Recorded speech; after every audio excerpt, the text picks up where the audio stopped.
Salam alaikum, Azul Filaoun. Bonsoir. Presque une année après son élection contestée de décembre 2019, le président Abdelmajid Tebboune n'a toujours pas répondu à la double crise politique et financière qui étrangle chaque jour un peu plus notre pays. Ce ni intenable compte tenu de l'épuisement rapide du matelas des devises du pays débouchera immanquablement sur l'arrivée du FMI et avec ou sans déconfinement sur une reprise du Hirak sans doute moins tranquille que par le passé. Peu après, peu à peu, l'Algérie s'asphyxie en 6 ans. Elle a perdu 25% de son pouvoir d'achat et la tendance s'accélère. Au premier trimestre 2020, avant même que l'épidémie ne frappe à plein le pays, la fermeture des frontières n'est intervenue que le 17 mars. Le trafic s'effondre au port d'Alger, principale porte d'entrée du pays. L'importation de conteneurs, qu'il accueille le tout venant des marchandises, des produits alimentaires aux articles de sport recule de plus de 38%. Encore les céréales, le fer à béton et les matériaux de construction en progression masque-t-il en partie un effondrement inquiétant de la consommation intérieure.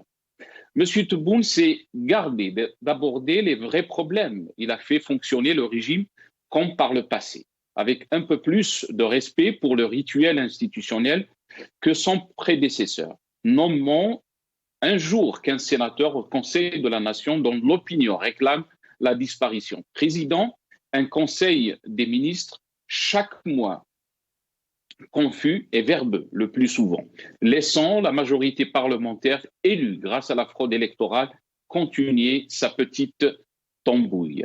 Convaincre à l'électorat désabusé aux prises avec des soucis matériels de plus en plus criants de se rendre aux urnes le 1er novembre, date symbolique, ne sera pas facile, est un résultat médiocre, comme à l'élection présidentielle du 12 décembre 2019.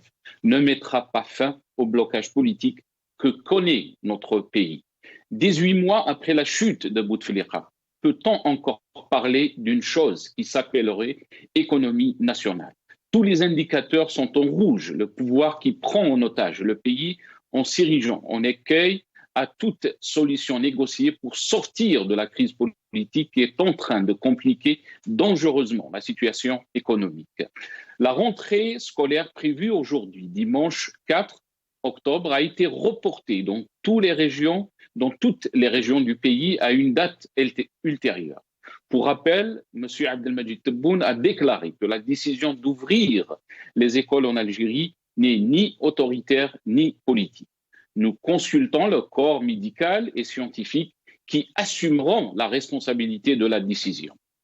À la veille du 5 octobre 88, qui marque le 32e anniversaire du soulèvement populaire qui a permis de mettre fin au système du parti unique et d'amorcer un semblant d'ouverture démocratique, les Algériens sont sortis dans les rues unanimes pour exprimer leur ras-le-bol et réclamer haut et fort la justice sociale, les libertés, l'égalité, en un mot, la dignité. Le régime n'a pas tiré les leçons du passé. Il continue à ignorer les demandes des Algériens pour un changement radical du système. La reprise du Hirak est imminente. Après les marches qu'on a vues vendredi passé, un peu partout dans le pays, la marche de la diaspora à Paris aujourd'hui confirme que le Hirak n'est pas un mouvement social organisé en fonction d'une stratégie arrêtée, mais un phénomène populaire qui traverse la planète, provoqué par une accumulation de frustration et d'atteinte aux libertés par des systèmes politiques qui refusent le changement. Le pouvoir en totale léthargie, avant une éventuelle explosion sociale doublée d'une inextricable crise politique, si les choses restent en l'état. Le pays, lui, reste otage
maintient le pays dans l'impasse, c'est le titre de notre émission ce soir, et j'ai le plaisir pour en parler donc avec nous de ce sujet. On aura le plaisir d'avoir Mziane Meriane, coordinateur national du SNAPEST, via Skype depuis Alger, depuis Tizi Ouzou.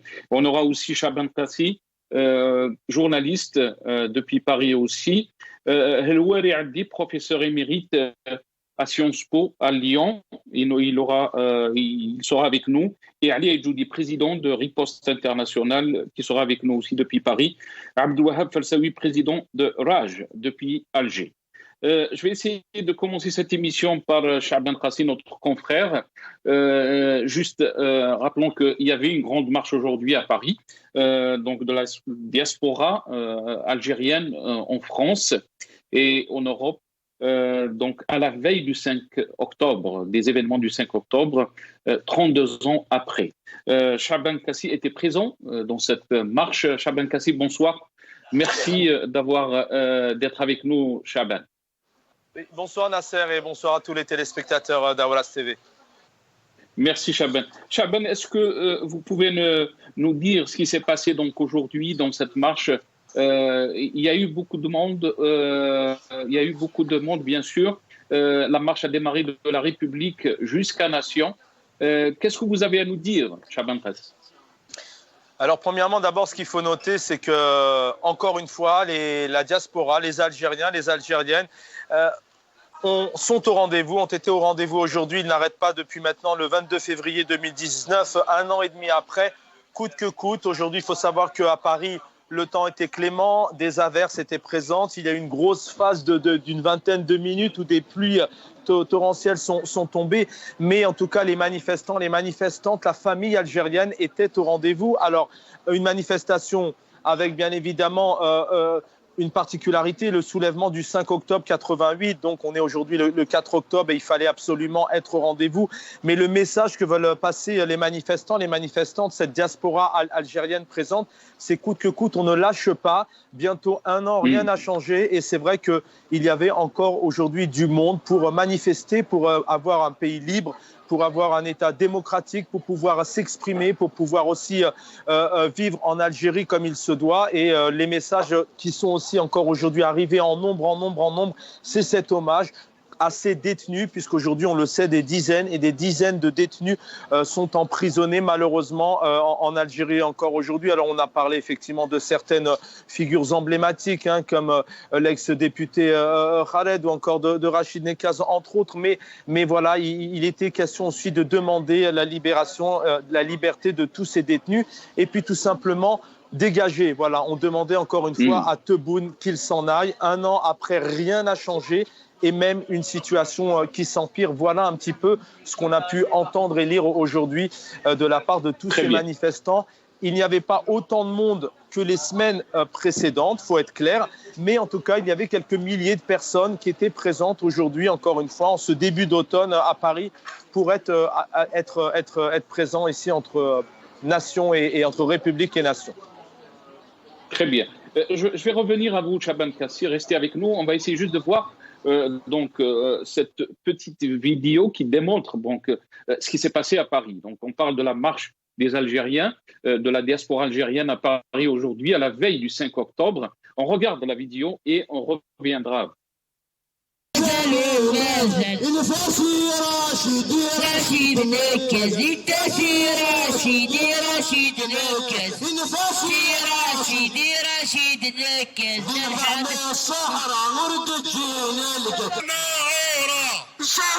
والنعيم مسكارة إن شاء الله وإحنا ولاد عميروش مشارير ما نولوش وإحنا ولاد عميروش مشارير ما نولوش جايبين الحرية جايبين الحرية عسكرية دولة مدنية ماشي عسكرية دولة مدنية ماشي عسكرية دولة مدنية ماشي عسكرية دولة مدنية ماشي عسكرية دولة مدنية ماشي عسكرية عن الحين على الماء يغلو ذرفه عن الحوم عن الحوم على الماء يغلو ذرفه عن الحوم عن الحوم على الماء يغلو ذرفه عن الحوم عن الحوم على الماء يغلو ذرفه عن الحوم. Shaban Kassi, je vais revenir à vous. Bien sûr, les slogans phares de cette révolution et surtout aujourd'hui, ça reste Daoula Madaniya Machi Askariya et on marchera jusqu'à donc la chute du régime, on entendait.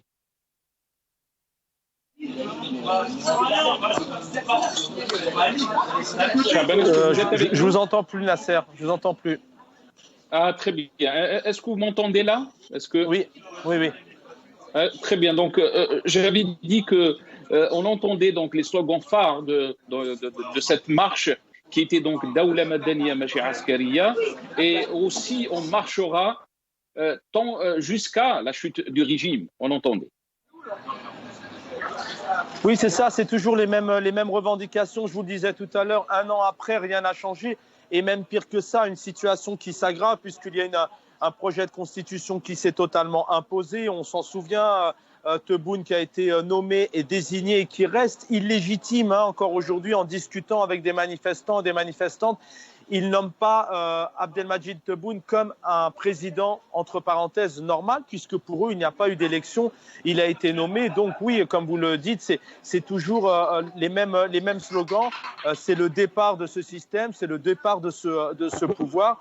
1 an après, rien n'a changé. Une situation qui s'aggrave, puisqu'il y a encore énormément de jeunes qui, malheureusement, doivent quitter le pays. Il y a beaucoup de jeunes qui sont kidnappés. On ne peut pas vivre normalement dans ce pays. Les choses sont imposées. On se souvient qu'à peine 1 mois après son investiture, Tebboune avait imposé un groupe de personnes avec des experts, en tout cas, en la matière et des spécialistes pour refonder et retravailler sur un projet de constitution et un projet en plein hirak, en pleine effervescence d'un pays où il y a des millions et des millions d'Algériens et d'Algériennes qui sont dans les rues. Et ce qu'il faut comprendre ce pouvoir, ce que veut dire les manifestants encore aujourd'hui, c'est qu'ils ne lâcheront pas coûte que coûte, il n'y a plus de carte à jouer, ils resteront dans la rue, peu importe. Ils sont d'ailleurs conscients que malheureusement, le 1er novembre, ce projet passera à 1%, à 5%, à 10%. Ce n'est pas leur problème aujourd'hui. Pour eux, c'est vraiment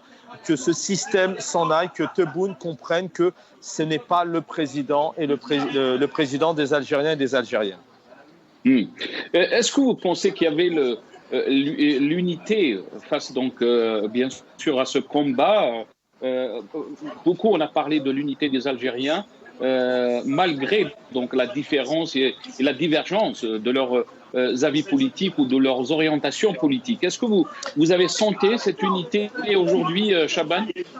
Très bonne question. D'abord, l'unité, elle y est. Pourquoi? Puisque depuis le 22 février, les gens sortent, les gens manifestent, les gens scandent, les gens chantent, les gens crient, les gens pleurent, sont émus, prennent la parole. Donc l'union, elle est là, coûte que coûte, il faut un changement. Alors ensuite, un changement vers quoi et comment? C'est tout l'art et le rôle de la politique, de la démocratie. Et heureusement qu'il faut que ça diverge. Heureusement qu'à un moment donné, il faut travailler d'une manière ou d'une autre, d'échanger, de pouvoir imposer ses idées. Et on sait très bien que dans n'importe quel pays ou dans n'importe quelle démocratie, tout ça, ça se construit. La culture démocratique se construit, la culture politique se construit, le savoir se construit. En tout cas, pour répondre à votre question, l'unité, elle y était, puisque à 14h, enfin même dès midi ce matin, la place de la République se remplissait. 13h, 14h, 15h, un départ collectif uni vers un changement, vers un nouveau pays, vers une liberté, vers le départ d'un système. Alors ensuite, bien évidemment que ça diverge, mais encore, j'ai envie de vous dire, heureusement que ça contredit, heureusement qu'il y a des contradictions, heureusement que ça diverge. Sinon, ça serait trop facile. Et il faut qu'un pays aussi change, évoluent, prennent des directions et des orientations en fonction des anciennes générations, en fonction des nouvelles générations, et puis aussi des idées, des aspirations des Algériens et des Algériennes. Donc en tout cas, l'unité, elle y est, mais ce qu'on peut ressentir effectivement, c'est que parfois dans les échanges, ça peut se partir dans tous les sens, mais en tout cas, ce qu'on peut ressentir aussi, c'est que ce côté un petit peu d'appropriation du hirak, etc., en tout cas, en place de la République, on le sent quasiment plus parce qu'il était parfois question sur les réseaux sociaux, j'apprends rien à personne, où il y avait question de récupérer la marge, de récupérer le Hirak. Mais croyez-moi que 99% des Algériens, personne ne récupère rien. Le but, c'est vraiment de continuer à marcher, de continuer à se battre, de continuer à se mobiliser le dimanche, mais pas que, puisqu'on a encore vu cette semaine devant l'ambassade, devant plusieurs endroits emblématiques à Paris, notamment au Parlement par exemple, où les Algériens se réunissent pour dire stop, libérons notamment les détenus et notamment Tebboune dégage. Merci Chaban Kassi, notre confrère qui était avec nous depuis Paris via Skype. Donc, un compte rendu de la marche de Paris, de la diaspora algérienne aujourd'hui à Paris. J'ai le plaisir d'accueillir aussi avec nous dans cette émission Mziane Mariane, coordinateur national du SNAPES, qui est avec nous depuis Alger. Mziane Mariane, merci d'avoir accepté l'invitation. Bonsoir. Bonsoir Nassar, bonsoir à tous les téléspectateurs et merci pour l'invitation. C'est toujours un plaisir. Merci Mziane Mariane. Mziane Mariane, donc si on revient un peu sur la situation que vit notre pays, bien sûr, beaucoup d'experts parlent d'une situation très particulière et ça touche bien sûr à tous les niveaux. Et aujourd'hui, elle était prévue, la rentrée scolaire. La rentrée scolaire a été reportée, une situation économique qui est très difficile, la crise politique qui s'accentue. Comment vous voyez les choses, Mziane Mariane? Comment on voit les choses? On les voit de visu, que la crise, elle est visible à l'œil nu. Elle est multidimensionnelle, elle ne concerne pas uniquement une branche d'activité, malheureusement, elle englobe tous les secteurs vitaux de notre pays. Vous venez de dire qu'effectivement, que la rentrée est décalée, et on ne sait pas pour quelle date. Ceci, moi je dirais qu'elle était déjà prévisible, si j'ose dire. C'est vrai que l'on vit une situation très complexe, que si on essaie vraiment de mettre la situation en équation, on la trouve très complexe et paramétrique aussi, mais il faut dire aussi une chose, que d'un côté, on veut que les élèves reprennent le plus vite, de l'autre côté, il y a leur santé. Mais une chose est certaine, et qui mérite vraiment d'être posée, pourquoi que l'on discute le mois d'octobre?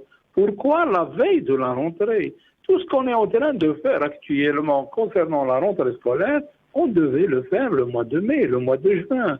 C'est pas à quelques jours de la rentrée que l'on va penser mettre les élèves par groupe, essayer d'avoir une distanciation, et tout ceci pose problème logistique et, je dirais, opérationnel sur le terrain. Pourquoi? On n'a pas et surtout de vision, Mziane Mariane, de vision. Est-ce que ce pouvoir a une vision pour les crises qui touchent notre pays?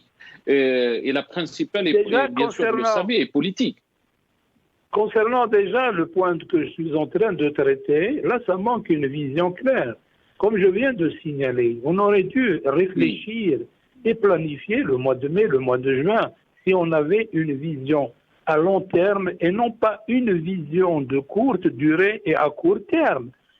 Malheureusement, on ne l'a pas discuté. C'est maintenant que l'on discute comment mettre les mécanismes en place pour permettre à nos enfants de rejoindre les bancs des écoles, alors que depuis le 12 mars, les petits bambins n'ont pas rejoint les bancs de l'école. Il risque d'y avoir ce qu'on appelle, nous, en pédagogie, le décrochage scolaire. Donc, il y va de l'avenir des générations qui vont rejoindre l'école et aussi de leur programme scolaire. On a eu un trimestre de retard l'année passée et actuellement, septembre-octobre, la rentrée n'est pas encore visible dès maintenant pour savoir quand est-ce que les élèves vont reprendre l'école. Donc là, ça prouve une certaine gestion à tâtonnement, au lieu de planifier, au lieu de réfléchir, au lieu de mettre en place des commissions qui vont réfléchir sur cette rentrée scolaire en associant les pédagogues, les inspecteurs et les partenaires sociaux.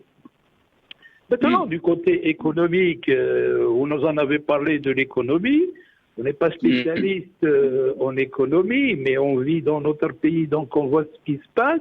Il s'agit de ne pas mettre la charrue avant les bœufs. On a vu avec les start-up qui s'est tenu récemment, Vous savez, il y a des questions qui méritent d'être posées. Notre pays, du point de vue affaires, il est vraiment très attractif, vu sa position géographique, vu aussi le coût de la main-d'œuvre qui n'est pas très élevé par rapport aux autres pays. Mais malgré ça, ça n'attire pas les entreprises, les investisseurs étrangers ne frappent pas, ne se bousculent pas à la porte. Donc il s'agit d'avoir le courage on va revenir, de dire...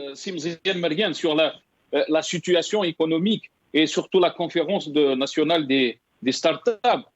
Beaucoup disent que c'est la continuité de la vision, si on peut l'appeler vision, de l'ANSEJ.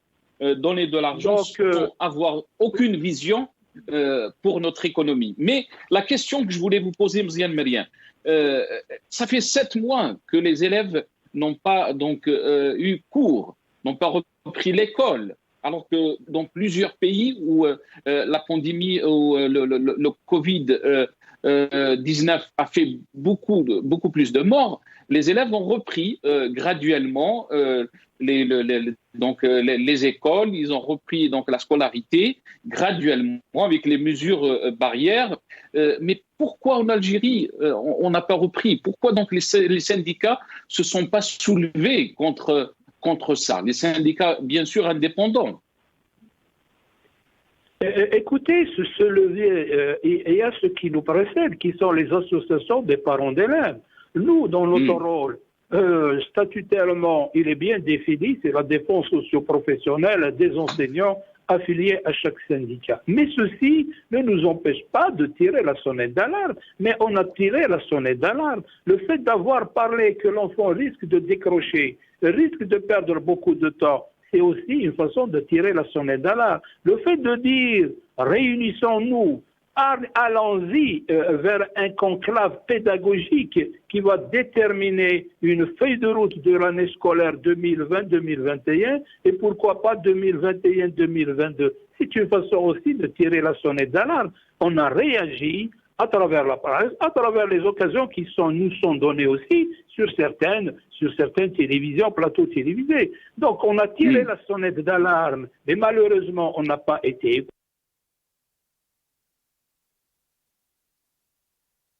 Mziane Mariane, je pense qu'on a perdu Mziane Mariane.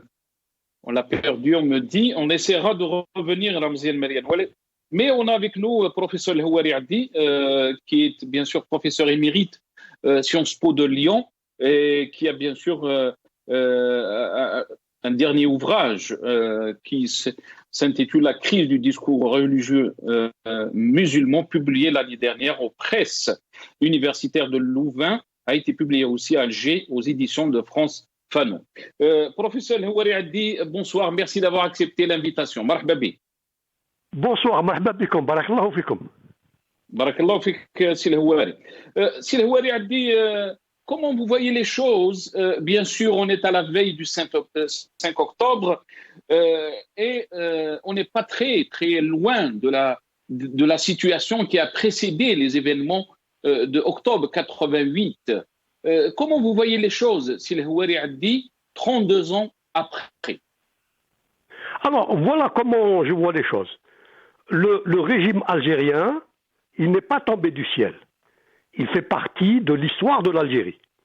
C'est un régime qui est né, qu'on le veuille ou non, qui est né de l'indépendance. Le mouvement national avait différents courants. Un courant est arrivé à s'imposer en 62, il a pris le pouvoir. La population a plus ou moins accepté sur la base que ce régime qui a pris le pouvoir en 62 allait moderniser la société et développer l'économie. Et c'était le programme de Boumedienne, auquel, il faut le dire, une grande partie de la population avait adhéré.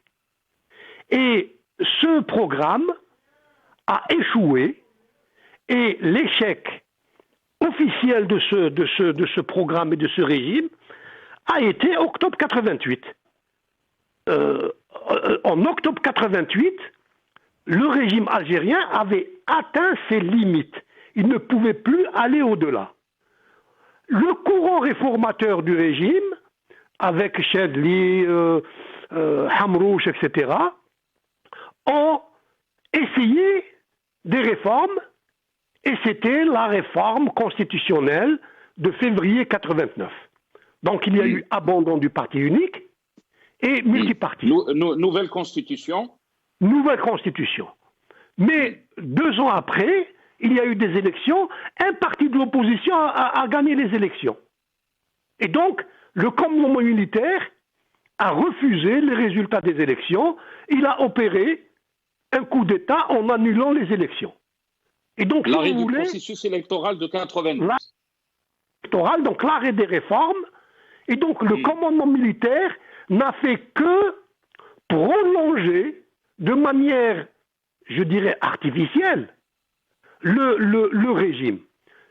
Il y a eu la décennie noire, il y a eu des milliers de morts, malheureusement.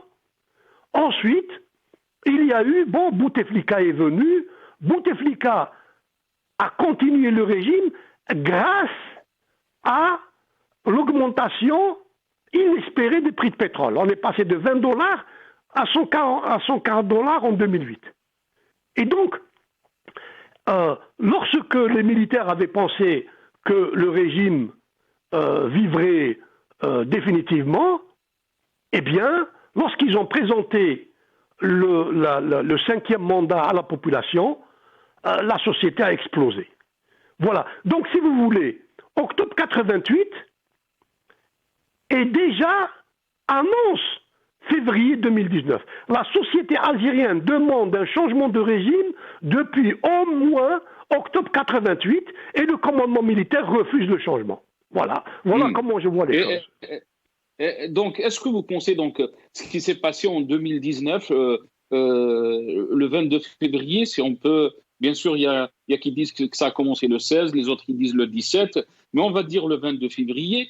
Est-ce que vous pensez que c'est un prolongement donc de 5 octobre 88? Ah oui. Écoutez, pour moi, il y a 3 dates historiques dans l'histoire de l'Algérie indépendante. Il y a le 5 juillet 62, il y a le 5 octobre 88 et il y a le 22 février 2019. Ce sont des dates qui marquent l'histoire politique de l'Algérie et qui marquent l'histoire de la construction de l'État.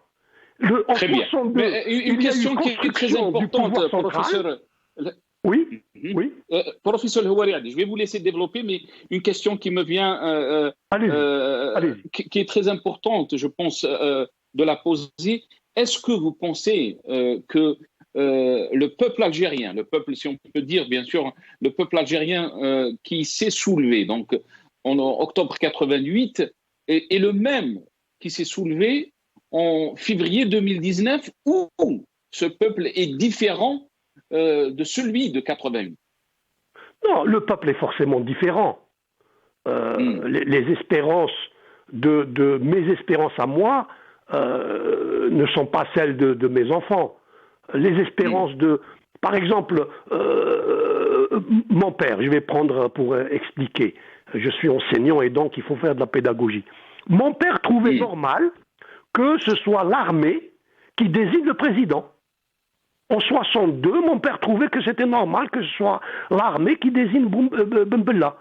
Voyez-vous? Mais ses fils, ils ne trouvent pas normal que l'armée désigne le président. Donc, si vous voulez, la société change, la société évolue, sans renier le passé, sans renier mon père, sans renier le rôle de l'armée, sans renier le rôle de l'armée dans le passé, sans renier le rôle de la LN qui a libéré le pays de la domination coloniale. La situation, la société évolue, les générations, la société évolue à travers l'écoulement des nouvelles générations. Et donc la génération d'octobre 88 n'est pas celle de février 2019. La génération de février 2019 est plus mûre, elle est plus politisée, elle est plus aguerrie. Elle a tiré les leçons d'octobre 88 et elle a aussi tiré les leçons de la tragédie nationale qui a coûté 200 000 morts. C'est pour ça que celle de février 2019 est pacifique. Elle veut le changement par la paix, de façon pacifique. Elle ne veut pas qu'il y ait un seul Algérien qui verse son sang, que ce soit un militaire ou un civil. C'est ça qui est extraordinaire et c'est ça qui donne, de l'espoir. Est-ce que le régime a tiré les leçons? Est-ce que le régime a tiré les leçons de ces, bien sûr, de ces dates historiques et de ces révolutions qu'a connues l'Algérie? Moi, je vais vous donner mon sentiment. C'est juste un sentiment, c'est une opinion. Hein. Il faudrait que ce soit basé sur des discussions, des travaux de terrain, des enquêtes et encore. Moi, j'ai le sentiment que les jeunes généraux veulent le changement. Mais il y a un obstacle. Ils sont affrontés à un obstacle, c'est le lourd héritage des années 90. Il y a eu des milliers de disparus. Il y a eu de la torture. Il y a eu des exécutions. Mais qu'est-ce qui vous fait, dire, qu'est-ce qui vous fait dire, professeur El Houari Addi, ça, alors que tout ce qu'on voit sur le terrain, c'est la même politique qui continue. Quand on met en prison des journalistes, quand on met en prison parce qu'un militant politique ou un militant des droits de l'homme a fait un post sur Facebook, on le jette en prison. Est-ce qu'il y a des signes qui démontrent qu'il y a, si on peut dire, une volonté de ces jeunes généraux, que vous appelez les jeunes généraux, qui ont le désir, qui ont la volonté de changer? Est-ce qu'on voit les signes alors que tout le monde constate qu'il n'y a pas de signes qui démontrent qu'il y a une volonté de changement du régime? Moi, j'espère personnellement qu'il n'y ait pas de signes, parce que s'il y a des signes, ça veut dire que le commandement militaire va éclater. Et il ne faut pas espérer cela. Et donc, si vous voulez, moi je pense que les jeunes généraux, ils attendent, c'est juste une opinion, ils attendent que la recette, la politique que mènent aujourd'hui les vieux généraux échoue, et que la nouvelle constitution qu'ils proposent ne donnera rien du tout, pour qu'il y aura, et si aussi le Hirak revient en force, il y aura forcément des négociations qui vont s'ouvrir entre le commandement militaire et le Hirak. Parce que, si vous voulez, il y aura un blocage.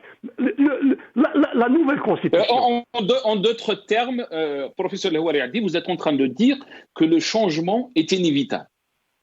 Le changement est inévitable parce que l'Algérie a besoin d'un État. Le commandement militaire refuse que l'Algérie ait un État. Et ça, même des jeunes généraux le disent. Donc, le changement est inévitable. Ce qui bloque, moi, de mon point de vue, ce qui bloque, c'est l'héritage de la décennie 90. Autrement... Et pourquoi ça bloque? Pourquoi l'héritage de 90 bloque? Et parce qu'il y a des généraux, qui sont impliqués dans des comment on appelle ça, des violations de droits de l'homme. Il faut donc vous pensez que c'est ça qui bloque? Bien sûr, il faut passer par ce qu'ont fait les Argentins, les Chiliens. Il faudrait que la vérité sorte sans qu'il y ait une chasse aux sorcières, sans qu'il y ait un esprit de vengeance. Les familles des disparus demandent juste la vérité. Ils ne demandent pas qu'on fusille les gens à Alger. Ils demandent la vérité. Où sont passés leurs fils? Où ils sont enterrés? Qui les a assassinés? C'est tout ce qu'ils veulent. Et donc, ça bloque. C'est douloureux, ça bloque. C'est un blocage sérieux. Mais aussi, de l'autre côté, c'est El Houari Addi, ceux qui se posent la question. Est-ce que l'Algérie est prête à l'alternative? Est-ce qu'on a une élite qui est préparée donc, à remplir le vide? Donc, si l'armée se retire donc, du champ politique, est-ce qu'on a une élite qui est préparée? Est-ce qu'on a des partis qui peuvent s'organiser? Est-ce que vous pensez qu'il y a une alternative qui est prête au changement? Yassine Nasser, toute société produit ses propres élites. Je vous rappelle la phrase célèbre de l'Arabi Mehdi Allah yarhamah. قال لهم قيسوا الثورة في الزنقة دوك الشعب يرفدها. Les élites de l'ALN, entre 54 et 62, من خرج عامروش من خرج زبانة Toutes les sociétés produisent dans des conditions normales ou exceptionnelles des élites.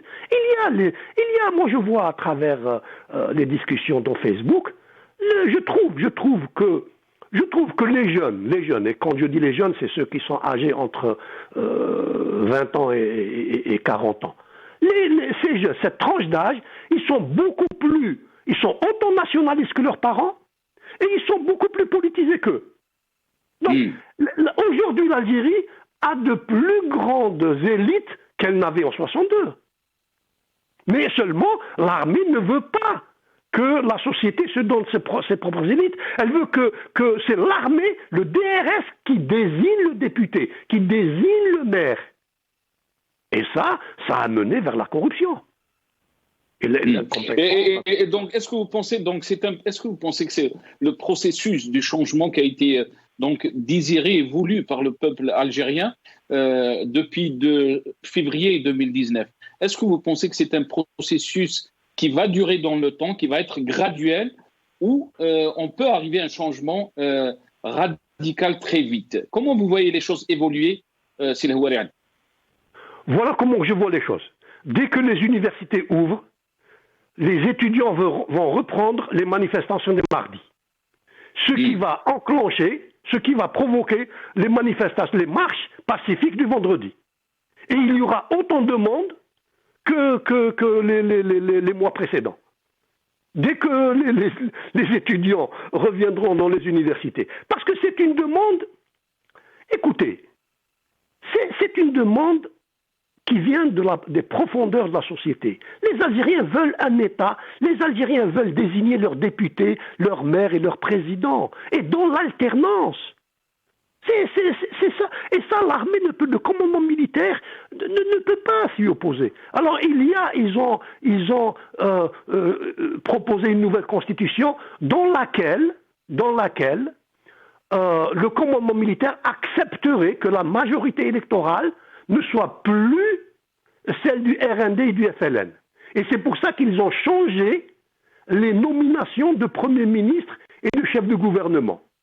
Si la majorité parlementaire est celle du parti du président, on va l'appeler le chef du gouvernement. Mais si la majorité parlementaire n'appartient pas au parti du président, on va l'appeler Premier ministre et le président va négocier la formation du gouvernement avec le parti d'opposition légale.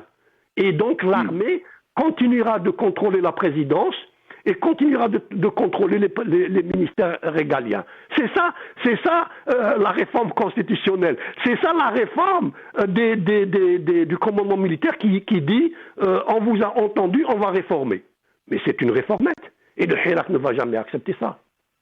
Et ceux qui disent, professeur Houari, qu'il y a un risque d'implosion, bien sûr, si on prend en compte toutes les crises que connaît notre pays, et ça commence avec la crise politique, l'impasse politique que connaît notre pays, mais aussi la crise économique et sociale qui frappe à notre porte et avec une gravité extrême de plus en plus. Non, je ne pense pas qu'il y aura des implosions. Il y aura des émeutes localisées, locales. Mais il n'y aura pas... Moi, il me semble, là, c'est toujours... l'unité nationale, le sentiment de l'unité nationale est plus fort aujourd'hui qu'il y a 50 ans. Il est plus fort. Parce que c'est une société nouvelle, c'est une société nouvelle. L'Orani ne voit plus quelqu'un kabyle comme mon père le voyait il y a 50 ans. Le Chaoui ne voit plus le kabyle ou l'Orani comme il y a 50 ans. La jeune génération a un sentiment d'unité nationale qui est plus fort que les générations précédentes. Donc il ne faut pas avoir peur de ce point de vue-là. Il faut juste espérer que le commandement militaire comprenne que la réforme, le changement de régime est inéluctable. Il faut un nouveau régime. Il faut que le commandement militaire abandonne la présidence. Il faut que le commandement militaire abandonne et qu'il reste un commandement militaire et qu'il accepte la nomination d'un ministre civil de la Défense qui relève de l'autorité du président élu. Et il ne faut pas avoir peur de cela. L'Algérie n'éclatera pas parce qu'il va y avoir des élections. Non, au contraire. Il faut juste régler ce problème de l'héritage des années 90. Oui. Vous êtes optimiste de l'évolution des choses? Je suis dans le moyen terme, je suis optimiste. Mais dans le court terme, je ne suis pas optimiste. Très bien. Merci. Barakallahu Si fikum, vous barakallahu fikum. voulez rajouter quelque chose, Pardon? si vous voulez rajouter quelque chose avant que je vous prenne la parole. Eh bien, écoutez, moi, j'espère que l'Algérie arrivera à surmonter surtout cette épreuve du Covid, le Covid-19. Il y a encore malheureusement des morts, des victimes, et il faut espérer que momentanément les caisses de l'État ne soient pas vides pour qu'il n'y ait pas trop de misère. Parce que si les caisses de l'État sont vides, il va y avoir le niveau de pauvreté qui va... Autrement, le reste,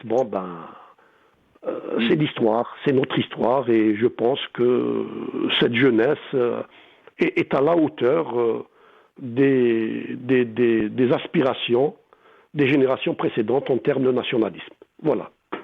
Barakallahu fikum, barakallahu fikum. Barakallahu fikum, professeur émérite Sciences Po de Lyon. Merci d'être avec nous.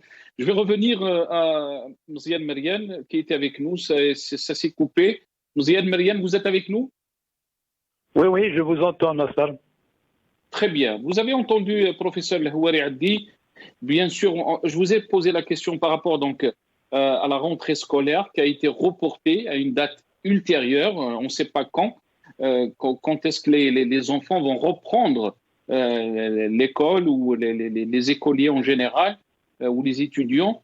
Et je vous ai posé aussi la question pourquoi. Donc, il n'y a pas de mobilisation des syndicats autonomes, comme on l'a vu bien sûr avec le mouvement ou la grève des avocats récemment. Je vous ai déjà répondu en partie à cette question. Pourquoi il n'y a pas eu de réaction? De réaction directe, il n'y a pas eu, mais on a tiré la sonnette d'alarme. Conformément à nos différentes statuts qui sont clairs, la défense socio-professionnelle des fonctionnaires et des professeurs de l'éducation. Mais ceci ne nous a pas empêchés de tirer la sonnette d'alarme à tout moment. À chaque occasion qui s'est présentée, on avait parlé du danger du décrochage des enfants s'ils ne reprennent pas le banc des écoles. Maintenant, ce qui est dramatique, c'est que tout ce qui se fait actuellement, il ne s'est pas effectué au bon moment. On aurait aimé que tout ce qui se discute actuellement autour de la rentrée scolaire soit fait le mois de mai ou le mois de juin. Malheureusement, il n'y a pas eu une vision à long terme, il n'y a pas eu de planification, et c'est pour cela qu'on est en train de patiner actuellement, que l'on met entre parenthèses et au point d'interrogation la rentrée scolaire. Mais ceci dit, les syndicats autonomes ont été à la hauteur de l'événement pour tirer, je répète, la sonnette d'alarme à tout moment, avec des communiqués, avec même interpeller les responsables de l'éducation sur l'urgence, comme j'ai commencé à le dire, de tenir un conclave pédagogique sans exclusion, où tout le monde pourra donner son avis comment sauver l'année scolaire 2020-2021 et préparer aussi celle 2021-2022. Très bien. Et par rapport donc à ce qu'on a vu, surtout la question économique, bien sûr, on va essayer, on a donc cette rencontre de Tebboune avec les jeunes et qui parlait bien sûr des startups, la conférence nationale des startups. Il a parlé donc d'un fonds, on peut dire qui presque va dans le sens du système de l'ANSEJ. Est-ce que vous pensez que ça pourra être... Allô? Ça pourrait être... Oui, je vous entends, Mziane Mariane. Est-ce que vous m'entendez? et un retour d'écoute avec le micro qui ne me laisse pas vous entendre. Je ne sais pas, je vais essayer de... Très bien, on va essayer juste de régler ça. Avant, on va essayer d'entendre donc Tebboune ce qu'a dit. Donc, durant cette conférence nationale des startups avec les jeunes, on va essayer juste d'écouter ce qu'a dit Tebboune et on reviendra à vous, Mziane Mari.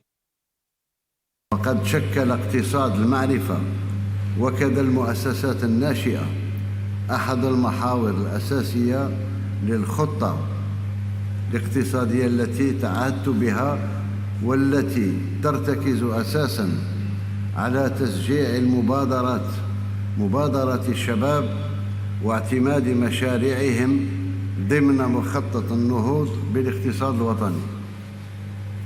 وحتى يتمكن أصحاب المشاريع المبتكرة في تجسيد أفكارهم كان لا بد من تعزيز النظام البيني الابتكار وفي بلادنا لكي يرقى إلى طموحات شبابنا نظام بيئي يضمن لهم ميكانيزمات تمويل ملائمة. وعلى هذا الأساس لأنشئ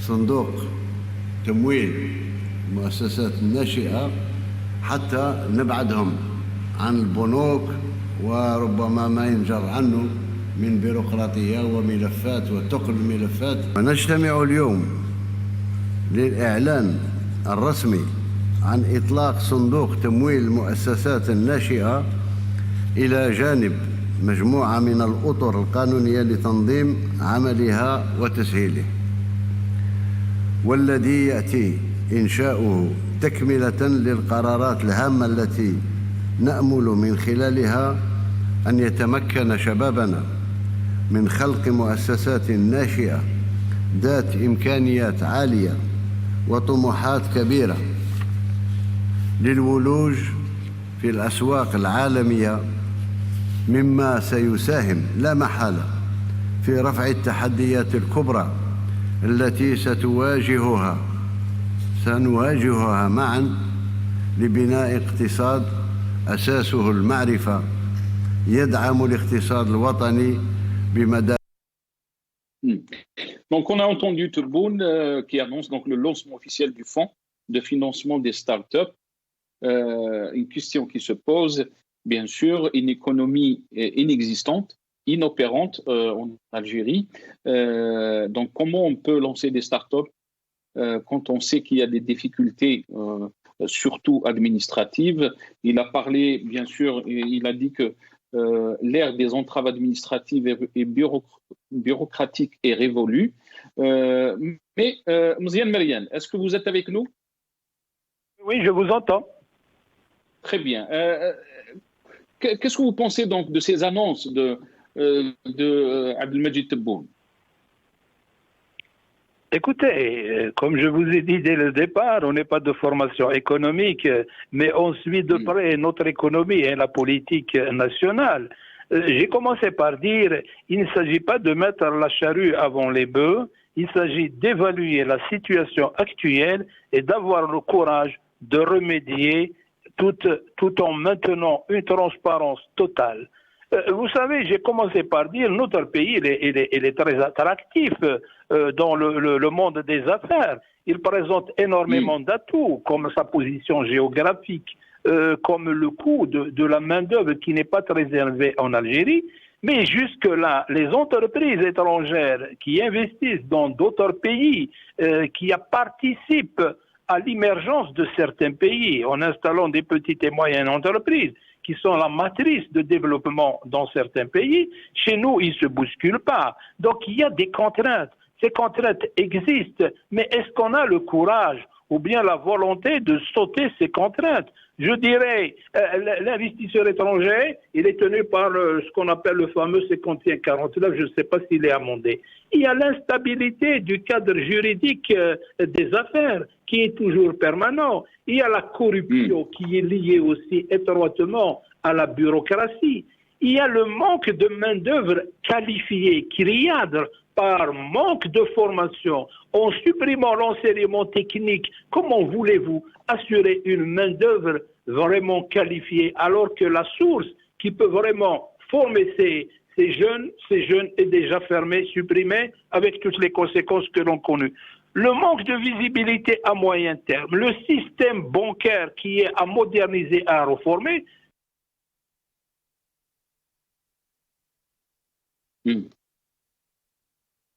On entend, Mzia Marianne, on a du mal à vous entendre, je pense qu'on a un petit souci technique, mais on a été rejoint par Ali Djoudi, président de Riposte International depuis Paris, et Abdelwahab Fersaoui, président du RAJ depuis Alger. Ali Djoudi, merci d'avoir accepté l'invitation, bonsoir. Bonsoir Sinassab, bonsoir aux téléspectateurs d'Aouras TV, bonsoir mon ami Fersaoui. Merci Ali Djoudi. Quel est donc votre sentiment? Votre organisation a appelé à la marche de Paris d'aujourd'hui, à la veille du 5 octobre. Et comment donc, quel est votre sentiment par rapport à cette marche? Est-ce qu'elle a été donc suivie par la diaspora algérienne? Sentiment d'une mission accomplie, donc merci à la diaspora, donc comme d'habitude fidèle au combat initié par les Algériens depuis le 22 février 2019. Et surtout, c'est une marche qui s'est déroulée dans une bonne ambiance, une fraternité, loin de tout acte de division. Donc, et là, c'est important. Donc, mais le plus important, c'est que avec toutes les tentatives de division. De division. Donc, je dirais que c'est pas des tentatives faites exprès pour faire éclater seulement. Il y a tout de même des divergences. La société algérienne est plurielle. Tant mieux que les gens se sentent responsables, donc éviter toute division. Donc là, on a trouvé que quand on est unis, d'abord, ça donne de l'espoir à notre peuple. Et la confiance gagne du terrain, et donc la diaspora répond favorablement aux appels contre les Algériens sont unis autour d'un minimum. Donc je pense que le SMIC, c'est le rejet de ce pouvoir militaire. Donc, tant mieux, alhamdoulilah. Donc, merci, quel que soit est-ce que vous pensez donc oui. On a vu le vendredi passé, il y avait donc une reprise, on peut dire qu'elle était un peu timide jusqu'à maintenant, dans plusieurs villes en Algérie, donc la reprise du Hirak. Mais hier, à Kharrata, il y avait une impressionnante marche des Algériens.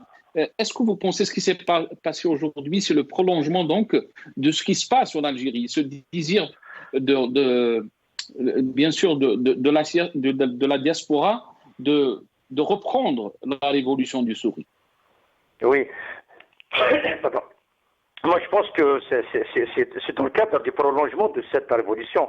Juste pour rappel que la première marche qui s'est déroulée à Kharrata le 16 février, alors la marche de la diaspora a été organisée le 17, avant le 22 février. Nous avons une marche d'avance par rapport à notre pays, par rapport à l'Algérie. Juste pour dire que la diaspora était à l'avant-garde, était initiatrice aussi de cette révolution. Donc, et puis, honnêtement, la diaspora était la voix de ce Hirak, de cette révolution. Et on n'a pas cessé, en dehors de la période du confinement à cause du coronavirus, eh bien, la diaspora n'a jamais cessé d'organiser le rassemblement dominical chaque dimanche à Place de la République. Et on a organisé plusieurs marches, et des grandes marches, telles que celle du 5 juillet. Mais une série de marches, eh bien, je pense que nous sommes le prolongement d'abord de l'Algérie. Nous sommes le prolongement de ce peuple. Mais aussi nous sommes cette révolution. Et je pense que la diaspora a rempli sa quote-part. La diaspora a honoré vous savez, ce qui est phénoménal dans ce qui se passe à l'étranger pour la diaspora.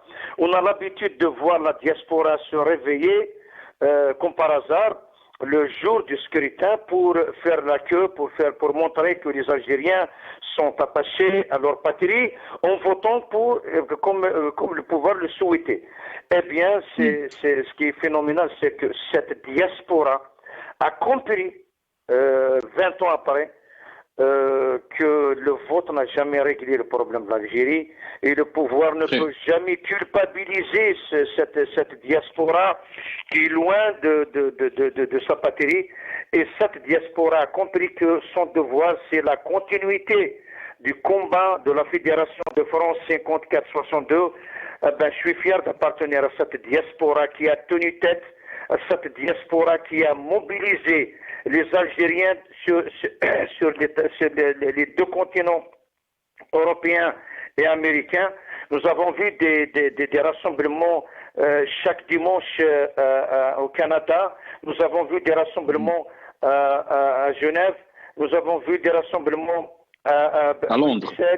À Londres. Eh bien, c'est super. Donc, même nous avons empêché, c'est la réalité.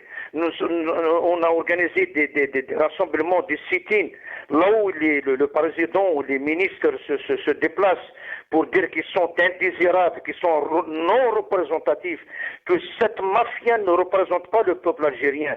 Et nous sommes déterminés à aller jusqu'au bout de parce qu'il n'y a pas de demi-révolution. Voilà, donc je pense que la diaspora a honoré son histoire, l'histoire de cette communauté qui a combattu le colonialisme. Eh bien, nous sommes encore déterminés à combattre le nouveau colonialisme de cette mafia politique. Restez avec nous, allez Djoudi, restez avec nous, je vais revenir à vous. Abdelwahab Fersaoui, président du RAJ, merci d'être avec nous. Bonsoir. Marhaba bik, c'est Abdelwahab. Abdelwahab Fersaoui, est-ce que vous m'entendez, Abdelwahab Fersaoui? Je pense qu'on a perdu Abdelwahab Fersaoui.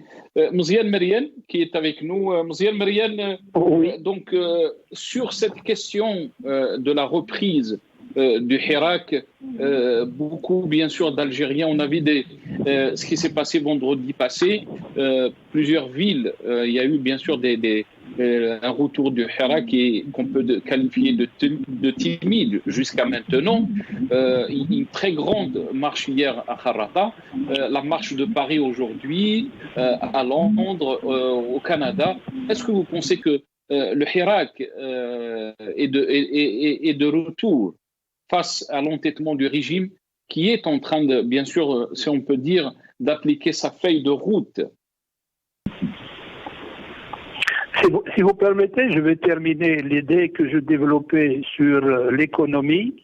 C'est vrai qu'il s'agit d'encourager les petites et moyennes entreprises qui peuvent être la matrice de développement du pays, mais si on ne change pas de modèle économique, ça va être un retour à la case de départ, comme on l'a fait pour l'ONCEJ, qui a englobé énormément, beaucoup de milliards, sans pour autant relancer l'économie, sans pour autant insérer les jeunes dans le monde des affaires.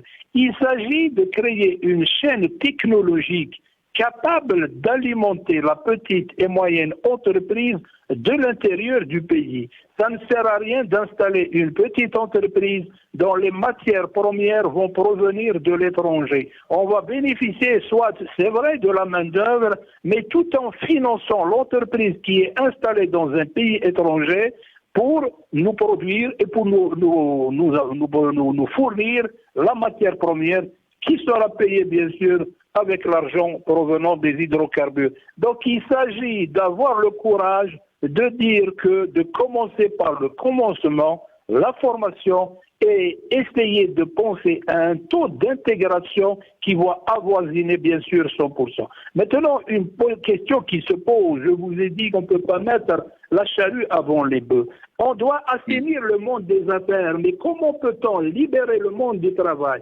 Comment peut-on libérer le monde des affaires et verrouiller l'information, verrouiller les libertés d'une façon générale et agir en vase clos? Il doit y avoir un mouvement d'ensemble qui doit accompagner aussi les réformes économiques, libérer les énergies et libérer, si j'ose dire un pléonasme, libérer les libertés. Maintenant, revenant à votre question, vous savez, j'ai entendu tout à l'heure le professeur Ouari parler et de faire une comparaison entre 88 et 2019-2020. Ce qui a beaucoup changé, en 1988, lors du soulèvement, les Algériens ont soulevé beaucoup plus pour le social. Et ce qui est vraiment énigmatique, le pouvoir en place a répondu par des solutions politiques. Et en 2019-2020, c'est un soulèvement politique et on essaye de répondre par des solutions sociales. Ceci prouve la fuite en avant et le manque de volonté réellement d'être à l'écoute des Algériens qui manifestent pour une véritable liberté et comme on l'a entendu dans les rues, une nouvelle indépendance. Maintenant, il s'agit de faire une approche de cause à effet. Les causes du déclenchement du Hirak sont toujours sur le terrain. L'injustice, la bureaucratie, le passe-droit, la misère sociale, accentuée aussi par le Covid, donc sont toujours, comme j'ai dit, d'actualité. Donc il ne peut y avoir que reprise des manifestations, que reprise du mouvement, que reprise des marches pour faire aboutir les revendications émises et portées par les gens qui sont sortis en masse dans les rues. Il faut signaler aussi que 2019, les manifestations, elles étaient politiques, elles étaient portées pour des revendications politiques, elles seront aussi rejointes, il faut s'attendre, et j'espère, comme il l'a dit le professeur, que les caisses ne seront pas vides pour que la misère ne s'accentue pas, ils risquent d'être aussi rejoints par des mouvements sociaux qui vont renforcer encore davantage le Hirak. Très bien, restez avec nous, Mziane Mariane. On a été rejoint par Abdelwahab Farsaoui, président du RAJ. Abdelwahab Farsaoui, bonsoir, merci d'avoir accepté l'invitation. Bonsoir et bonsoir aux téléspectateurs et aux invités. Merci Abdelwahab Farsaoui. Abdelwahab Farsaoui, à la veille donc, du 5 octobre 88, 32 ans après, on est en train, bien sûr, depuis 2019, le peuple algérien s'est soulevé pour un vrai changement au niveau de la gouvernance et au niveau du système en général, la rupture avec le système. Est-ce que vous pensez que ce qu'on a vu ces dernières... c'est surtout vendredi, il y a eu une reprise un peu partout dans les villes algériennes des marches du Hirak et aussi hier à Kharrata, aujourd'hui à Paris. Est-ce que vous pensez que le retour du Hirak et de la révolution est inévitable? Pour moi, je vois que les conditions, les raisons pour lesquelles les Algériens sont sortis le 22 février 2019, ils sont toujours là. Rien n'a changé, ça fait 20 mois depuis le début du Hirak, rien n'a changé. Le peuple algérien a continué à exprimer ses revendications légitimes pour changer le système d'une manière pacifique. Donc il y a des millions d'Algériens qui sont sortis d'une manière organisée. Ils ont pu déjouer toutes les tentatives visant à affaiblir et diviser le Hirak. Ils ont pu garder le caractère pacifique du Hirak. Les revendications étaient claires, mais malheureusement, le pouvoir n'a pas cette volonté et il n'a pas saisi cette opportunité donnée par le peuple algérien pour amorcer un véritable processus de changement de ce régime. Parce que pour moi, je considère que le changement du régime est une nécessité historique, est inéluctable. Donc il a atteint la fin de son cycle, il faut amorcer un processus de changement du régime. Malheureusement, le pouvoir algérien... Comment on peut faire le parallèle, Abdelwahab Farsaoui? Comment on peut faire le parallèle entre ce qui s'est passé Donc, octobre 88 et maintenant, donc février 2019. Pour moi, je rejoins le professeur Ouaradi quand il a dit que octobre 88 et février 2019, ce sont deux dates importantes et historiques dans les luttes des Algériens depuis l'indépendance à ce jour. Le octobre 88 a donné naissance au pluralisme politique, syndical, associatif et médiatique. Donc on a vécu quand même une petite brèche d'exercice démocratique qui a été juste refermée juste après. Et c'est les acquis arrachés par la révolte d'octobre 88, en l'occurrence les libertés démocratiques, ces acquis démocratiques, ils sont menacés, ils sont de plus en plus menacés. Donc aujourd'hui, on voit qu'il y a des personnes, des citoyens mis en prison, des journalistes, l'interdiction de rassemblement, l'interdiction, les médias, il est monopolisé par l'État, les journaux, il y a une presse énorme sur les journaux indépendants, donc des hiérarchistes, des acteurs politiques, il y a une intimidation quotidienne. Donc il y a un recul énorme en matière de liberté, et je considère que les Algériens, à partir qui sont sortis le 22 février, ce mouvement de 22 février est un prolongement des luttes des générations précédentes, notamment la lutte d'octobre 88. Et aujourd'hui, on commémore le 32e anniversaire de cette révolte, de ce soulèvement populaire de 88, dans des conditions très très difficiles. On voit ces acquis démocratiques menacés. Donc il est temps, pour moi, il faut tirer une sonnette d'alarme, qu'il y a un recul énorme, la situation est très dégradante et il faut conjuguer des efforts. Il faut créer des synergies, des jonctions pour défendre ces acquis démocratiques et aussi pour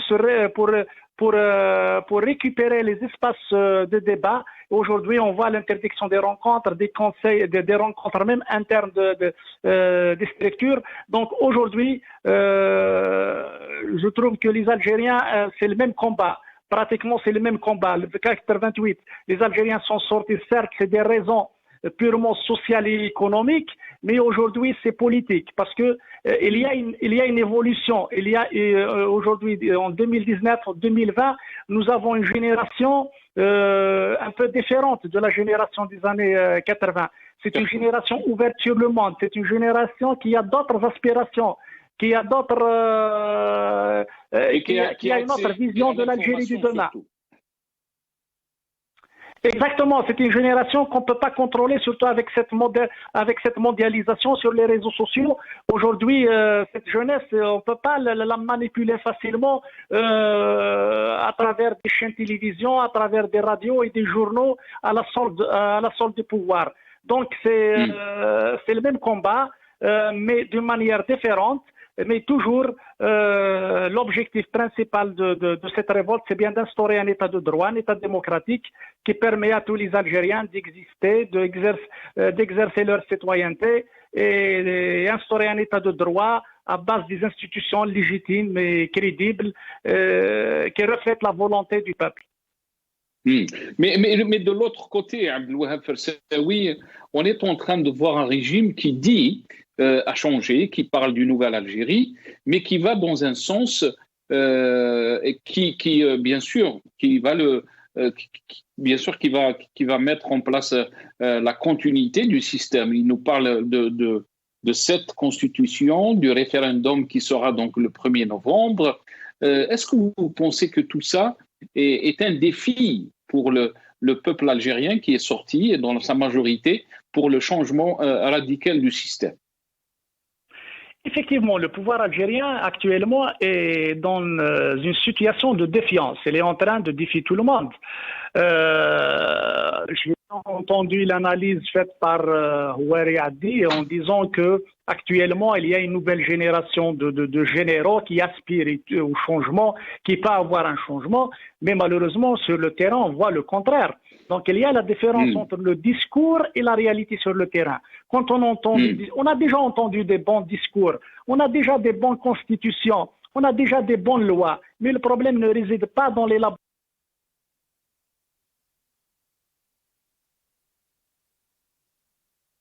Abdulwahab Fersaoui, je pense qu'on a perdu, on me dit. Abdulwahab Fersaoui, je vais donner la parole à Ali Djoudi. Ali Djoudi, est-ce que vous m'entendez? Oui, absolument, c'est la salle. C'est Ali, si on revient un peu, bien sûr, il ne me reste pas beaucoup de temps, j'aimerais avoir votre avis par rapport donc à cette date qui est reste un symbole, qui est symbolique aussi par rapport à l'histoire du peuple algérien, octobre 88, 5 octobre 88, à la veille donc de cette date. Comment vous voyez les parallèles par rapport à ce qui s'est passé donc 2019, et est-ce que vous pensez que le peuple algérien et cette génération a évolué et son combat sera différent des générations anciennes? D'abord, je m'incline devant la mémoire des victimes d'octobre 88. Plus de 500 assassinés et plus de 2000 blessés, donc qui portent encore des séquelles de certains qui en ont amputé une jambe, un bras, et voilà. Et à ce jour, ils ne sont pas réhabilités dans leurs droits. On ne leur reconnaît pas le statut de victime des événements d'octobre 88. À chaque génération, sa révolution. En 88, le pouvoir était, comme d'habitude, un diable qui a su anticiper les événements, donc il a su avorter cette révolution. Quand même, nous étions quand même plus éveillés. C'est la suite d'une série de contestations d'avril 80, donc à Tizi Ouzou, en Kabylie, et 82 à Constantine, 84 à Oran, et puis 88. Donc c'est une véritable révolution que le pouvoir a réussi à avorter avec ses plans machiavéliques, et malheureusement il a toujours su comment avorter toutes les contestations populaires, toutes les révolutions. Espérons qu'il ne va pas réussir à avorter notre nouvelle révolution. Sauf que c'est un processus révolutionnaire. Il faut dire que le peuple algérien, avec toutes les générations, elles ne se sont jamais soumis à cette dictature. Commençons par les événements, les événements de Kabylie en 1963, l'insurrection de Hossein Eid Ahmed. Et passons par les différentes contestations, les différents opposants, par le MDRA de Karim Belkacem, le PRS de Mohamed Boudiaf. Donc il y a tout le temps il y a eu des contestations. Les Algériens n'ont jamais approuvé, accepté ce pouvoir de fait, ce pouvoir militaire, le clan de Oujda. Sauf que à l'époque, je parle de 88, il n'y avait pas cette possibilité de communiquer. Il n'y avait pas ni les téléphones portables, ni les chaînes de télévision. Les réseaux sociaux. Donc, voilà, ça a été fait dans l'opacité et le pouvoir qui a su comment manipuler. Et comme d'habitude, il neutralise, il achète, il tue. Voilà, donc c'est pratique. Je pense que la nouvelle génération a su être au diapason justement de la génération d'octobre 88. Il faut jamais oublier que c'est octobre 88 qui a fait chuter le parti unique. Justement, c'était phénoménal. C'était l'espoir. L'espoir était permis pour une nouvelle Algérie. Donc, ils ont sacrifié quelques têtes, telles que Chérif Msadia, qui était le symbole de l'article 120.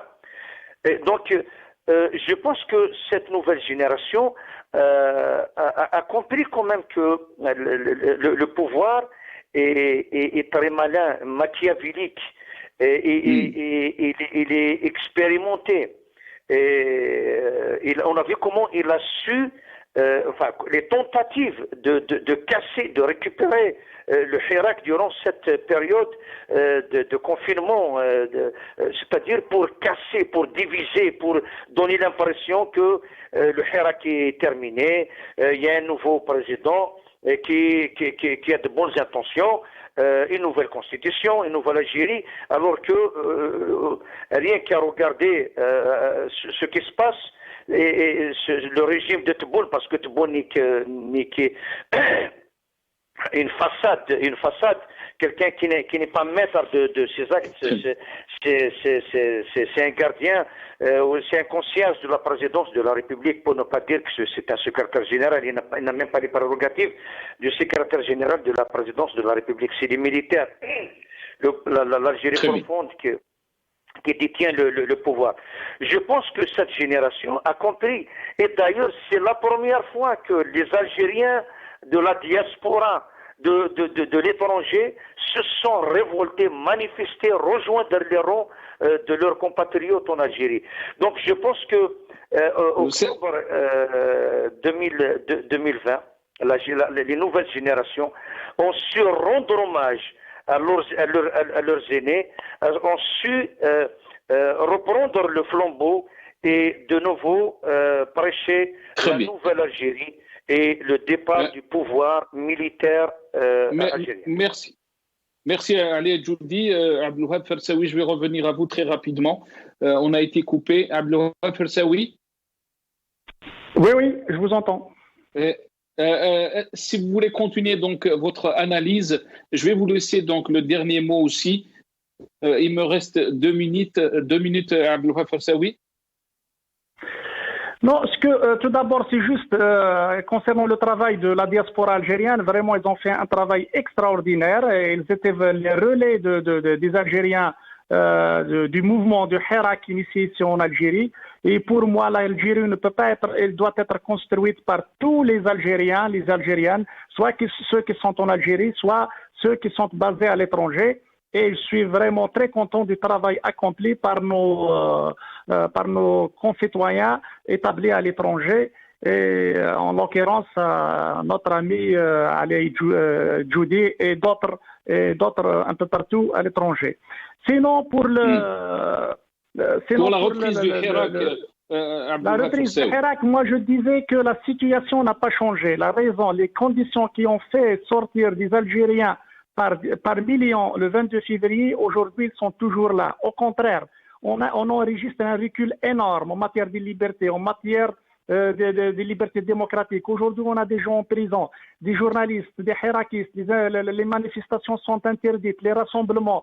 Le pouvoir a utilisé la crise sanitaire pour tuer, pour diviser, affaiblir le Hirak. Le pouvoir a multiplié ses manœuvres pour diviser, affaiblir le Hirak. Mais les Algériens, ils ont transmis un message très fort à partir du 22 février. Ils ont dit, ils revendiquent une Algérie plurielle, une Algérie de vivre ensemble. Ils veulent le changement de régime parce que le régime instauré depuis 62 à ce jour, c'est un régime qui ne permet pas l'organisation des Algériens et qui garantit pas l'exercice démocratique. Donc, on a constaté qu'il y a la reprise un peu partout au niveau national, mais le Hirak, il a son rythme. Je ne peux pas vous dire qu'il va reprendre les marches, sinon le Hirak, il est là. Le Hirak, pour moi, il n'a pas cessé. Mais les manifestations, les grandes marches, ils vont revenir quand on ne sait pas. Mais le Hirak, il a son rythme. Ils vont revenir. Les Algériens sont déterminés. Ils ont décidé de renouer avec le politique et ils ne vont pas baisser les bras, ils ne vont pas arrêter la lutte pacifique. Parce que je considère aujourd'hui que le Hirak est une opportunité. Même pour le pouvoir, pour amorcer un véritable processus de changement démocratique. Car aujourd'hui, le pouvoir, certes, il n'a pas une volonté pour changer le régime. On n'a pas d'indice sur le terrain, mais cet entêtement qu'il suit, cette fuite en avant, cette politique de fait accompli n'est pas aussi en faveur du pouvoir parce que le peuple va continuer.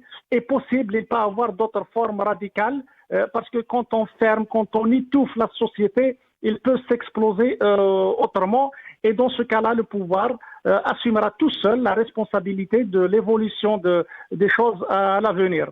Mais le peuple algérien, il est conscient, il est conscient des enjeux, il a su comment préserver le caractère national et pacifique du Hirak depuis le début à ce jour. Merci Abdelwahab Farsaoui, merci à vous. On termine avec Mouziane Mariane. Il me reste une petite minute, Mouziane Mariane, s'il vous plaît. Est-ce que donc le Hirak est une opportunité aussi pour le régime pour enclencher un vrai changement? Qu'est-ce que vous en pensez? Votre avis, Mouziane Mariane?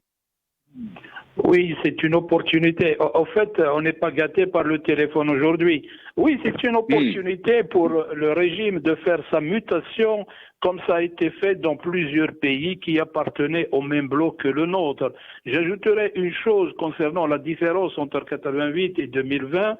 2020, la planète est devenue un village. On ne peut plus endoctriner comme on endoctrinait en 88. Il y a les paraboles, il y a les réseaux sociaux. En 88, il y avait une chaîne unique, un discours unique.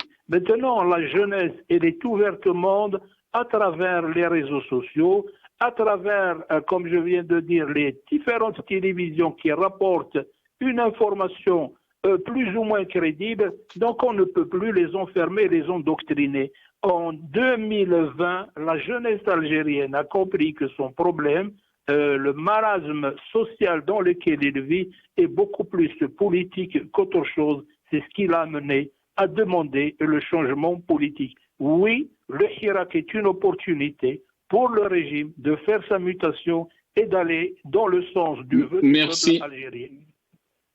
Merci Mouziane Mariane, merci à vous. On est arrivé donc à la fin de cette émission. On s'excuse pour les coupures donc téléphoniques qu'il y a eu dans cette émission. Ça ne dépend pas de notre volonté malheureusement. Je remercie Mouziane Mariane, coordinateur national du SNAPEST, qui est avec nous depuis Alger. Merci à notre confrère Chaban Kassi qui nous a rejoints depuis Paris. Merci à professeur Houari Addi, professeur émérite Sciences Po depuis Lyon. Merci à Ali Djoudi, président de Riposte International, qui était avec nous depuis Paris. Et merci à Abdelwahab Farsaoui, président du RAJ, qui était avec nous depuis Alger. Yatikoum Saha. Et je vous dis à la prochaine, Inch'Allah. Tawala.